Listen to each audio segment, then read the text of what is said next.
Happy holidays and welcome to the Ingles table. I'm Susie Neal from Unicoi Preserves, and today I am so excited to team up with Red Star Yeast to bring you one of my very favorite original holiday recipes.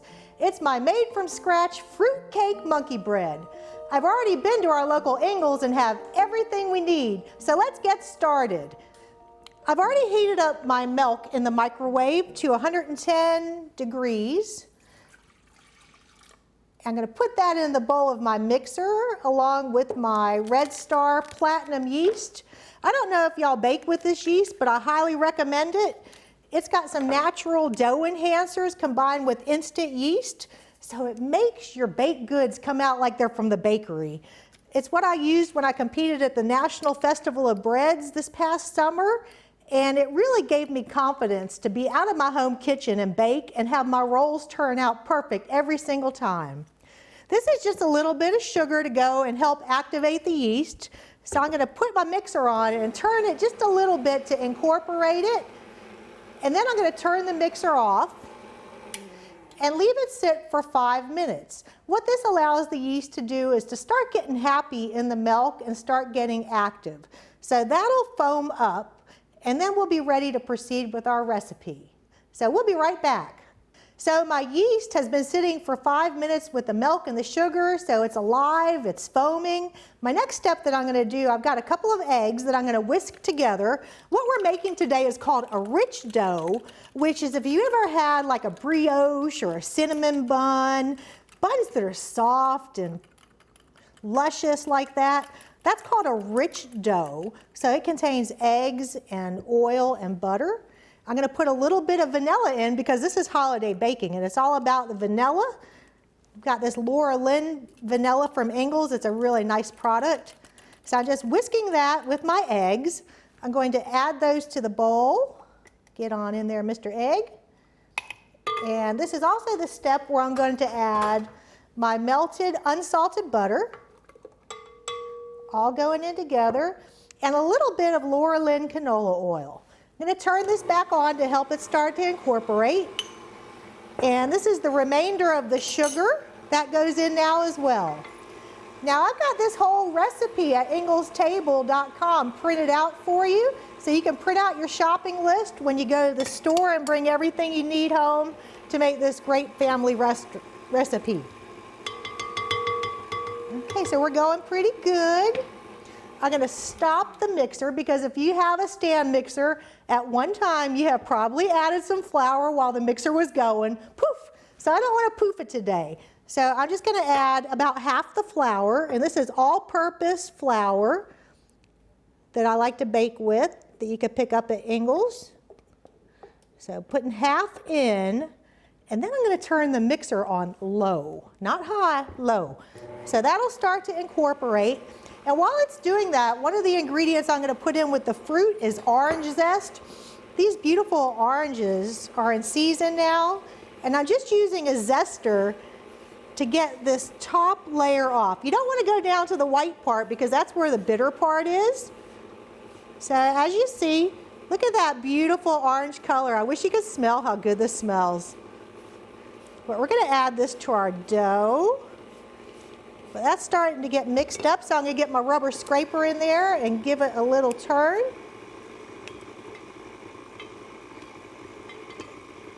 I'm going to stop the mixer and then add the rest of the flour.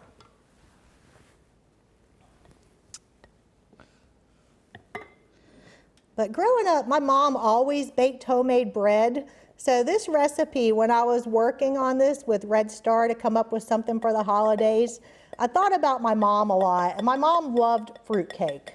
So this is kind of an ode to my mom and my dad. So that's going pretty well.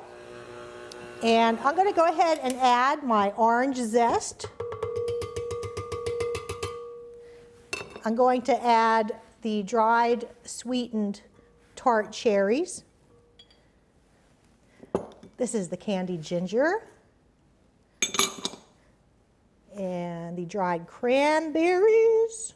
Get in there, little boys. And chopped pecans. This is even measured out to the right amount that I need for this recipe. How convenient is that? Okay, So here we go. Now I'm just gonna mix this enough to incorporate it, but not bust up the fruit, because you want to, in your little pull-apart bread, be able to pull it apart and get a piece of cherry and a cranberry and a piece of ginger. So that's looking pretty good.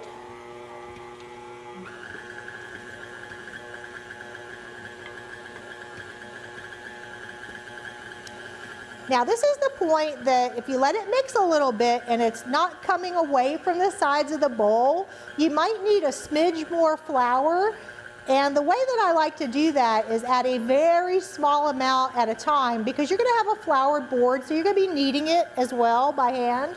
But I have a little bit of flour that I measured out earlier because it's a little humid today. So I'm going to add it just a little bit at a time. It doesn't take much to help it pull together.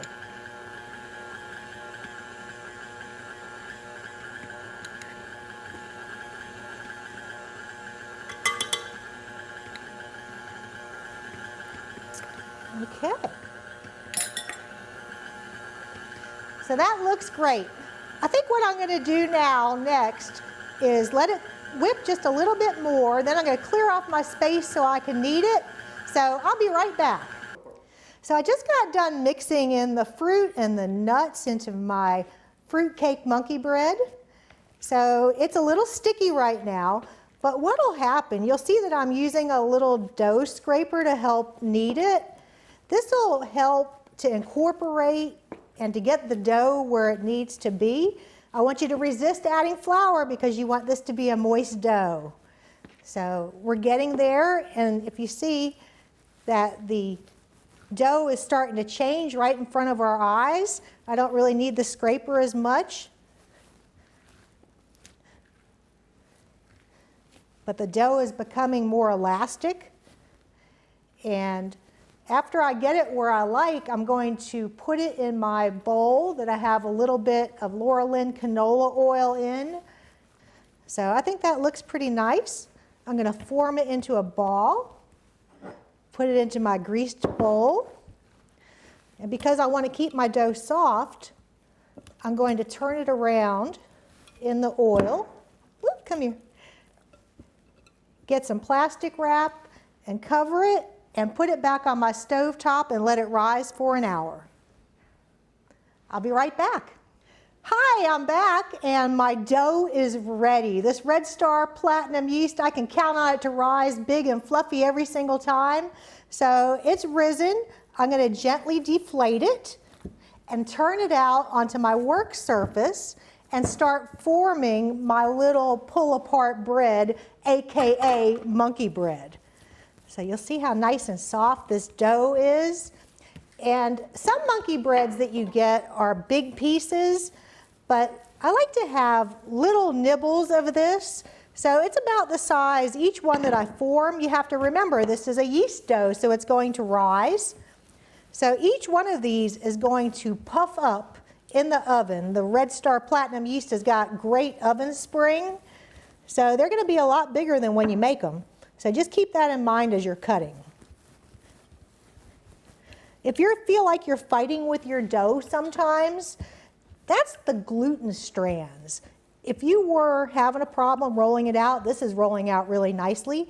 But if you need your dough to relax, because remember, dough is a living organism. There's lots of little creatures in there that are alive. But if it's not cooperating with you and it needs to relax, put a towel over it and walk away. Just give it 5 to 10 minutes to chill out, and then you can come back and it'll be more supple and easier to roll out. So that looks pretty good. That's about the size that I want. So what I'm going to do, I've got some granulated sugar in a jar. And this makes it super easy to incorporate with my cinnamon. So this is going to be part of the coating for each one of the little balls. Now, I want to make sure that I have the lid on here good, because I don't want Clark to come home later and have to clean up sugar all over the kitchen. So shaking it up good. And then I'm going to pour it into my bowl. Ooh, cinnamony. All right, there we go. So I said I like little bites. I've made this recipe numerous times to get it ready for y'all. So I found that the ideal number that I like is 60 to 70 little bites. So I'm using my bench blade and just gently cutting down through the dough to make strips. And then I'm going to cut each of these strips into little bite-sized pieces. Now, if you have little ones at home or you enjoy baking with your family, this is a great step to have somebody come in and help you out. It's fun to roll the little balls together. You'll see it doesn't have to be precise. This is not a recipe where you're going to weigh and measure out. This is a fun pick-apart bread that the whole family and all your friends will enjoy. So you'll see that I've got them bathing in the butter mixture. And this first layer that I put down is the top of your bread. Just remember, you're building it backwards. So we're building the top of the bread first. So this is where you want it to be super yummy and crunchy. So those buttered monkey balls, put them into the cinnamon sugar. I'm going to try and do wet hand, dry hand. Let's see if I remember how to do that. Try not to get club fingers with the cinnamon sugar mixture. But get a real good coating on there because you have plenty of sugar in the recipe for the coating. And what we're going to do is just think about building a brick wall that you construct it the way that you want it to look. Doesn't have to be precise, and sometimes the fruit or the nuts will jump out. That's okay, just tuck them right back in. I'm going to continue making these little fun monkey breads, and we'll be right back. Okay, I've got only a few more to put in my pan. Look at how beautiful. This just smells like Christmas at my mom's house. So there we have it. There's about 60 to 70 of these little balls of happiness. Next step, I'm just going to put on my towel and let it rest for about 20 minutes. It'll puff up so nicely, and then we'll put it in the oven.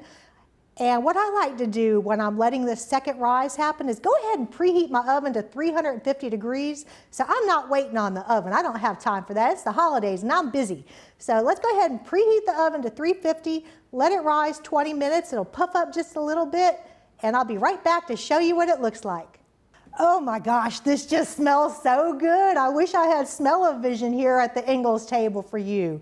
I brought this out of the oven. You can see it's nice and beautifully golden brown. The cinnamon and orange is just wafting through my kitchen.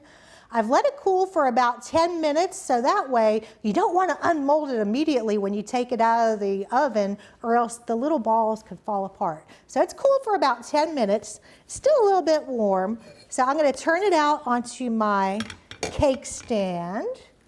Please come out, please come out. All right, beautiful, beautiful.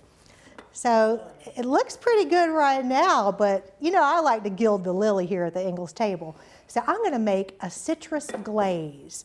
I've got some Laura Lynn powdered sugar, confectioner's sugar, and I'm going to put in, this is some freshly squeezed orange juice. These oranges are so beautiful right now. So just 3 simple ingredients. You remember, I like to carry what I have in the cake, in the bread, throughout the recipe. So I zested orange to put into the monkey bread. So I'm going to carry that through and continue with the orange theme and put some in the glaze. Look at how bright and brilliant that is. Just gorgeous. So in the recipe that you can print out at Ingles table, it tells you the quantities for all that.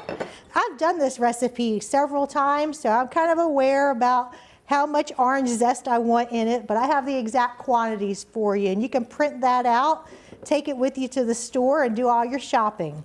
So that consistency is looking about right, but I need to get the rest of the powdered sugar incorporated, and I'm going to drizzle it over the monkey bread. Clark's going to be so excited when he gets home and sees this. All right, looks good to me. So I want it to look pretty. So I am going to do a little drizzle. But once again, this is a fun bread. There's no rhyme or reason. Just do it so you think it looks pretty. Look at those beautiful flecks of orange. This smells so good. My mom always cooked with citrus. It's that little something, that little pop that you need. Now, because that was a big orange, I still have some zest left on there, and I think it would really pretty up my bread to go ahead and zest some more orange over top. And you notice the way that I'm doing my zester with it on top? That way I can kind of control where the orange goes. I can sprinkle it over, put Mr. Orange back down, pull out some. And there you have it. That's my fruitcake monkey bread. A warm, delicious holiday treat that your family is sure to love. Thanks so much to Red Star Yeast for helping make this bread rise to the occasion. And thank you for joining us here at the Ingles table. Make sure and check out the rest of the site for more great tips, tricks, and recipes. Until next time, I'll see you online.